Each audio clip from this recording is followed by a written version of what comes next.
It's a movie and a role for you that kind of, it tackles a big and kind of difficult, I suppose, era in history, even though it's fiction. I mean, I'm wondering, did you feel kind of a lot of responsibility coming into this? I mean, I heard rumours that some of the cast started learning Hebrew, and I mean, did you do a lot of reading beforehand in preparation? No.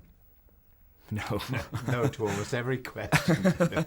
No, I didn't do any research, and no, I didn't feel particularly responsible to the historical eras that were being sort of portrayed in this. Only thing you need to do is act as well as you possibly can. Mm-hmm. I'm wondering, did you guys get to spend did you spend a lot of time with your younger selves? No. Because the schedule, it was totally different, was it? Different country.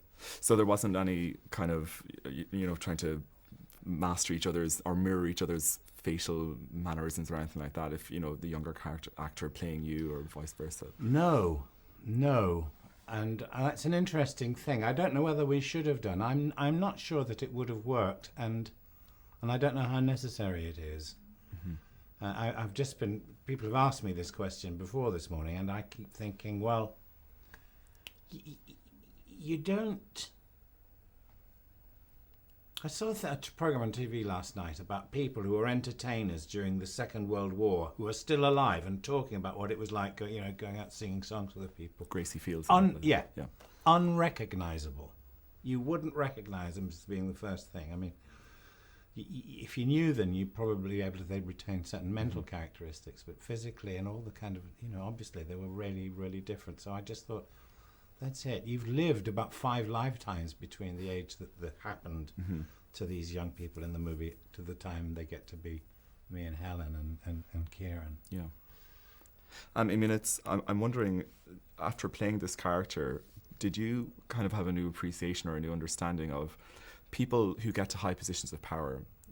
Did you rethink the way that maybe the compromises these people made or what they had to do in order to get there? I mean, because your character does have quite a complex rise to power in the present day segment. I didn't think about that. I've thought about it more since I saw the film, thinking about that, and my mature reflection on people who work in the secret agencies and all that, Mossad and CIA, is that generally their policy is to lie, and lie again.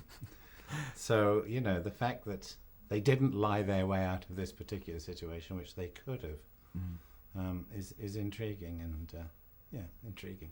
And what about kind of national mythology? I mean, it does kind of. I mean, do you have this movie kind of poses the question? I mean, is it ever okay to kind of build on a lie for a greater good? Perhaps. I mean, it does raise kind of an interesting question for modern audiences. I mean, what do you think about that? I don't know. I'm a little bit more pragmatic than I can't be absolutist and say a lie is always wrong.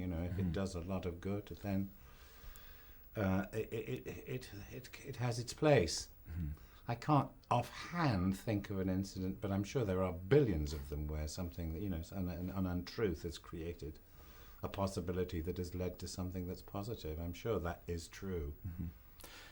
You seem like spin, isn't it? Well, it's a fine line, perhaps. So, I'm just wondering. I mean, you're an incredibly busy man. I mean, it seems to. I was trying to count on your IMDb profile since In the Bedroom a decade ago. I think you've made maybe close to around 40 movies or TV series. I mean, do you ever take any time off? This year I've done very little. Okay. As I get older, it's increasingly more difficult to lure me out of my North London fastness to go off and sort of, hang around the Midwest, which is usually where my films are made. Yeah. No, I haven't been very busy this year, but I'm gonna be, which is a bit of a drag. You kind of pay the rent, It's not a bad complaint to have, is it? No.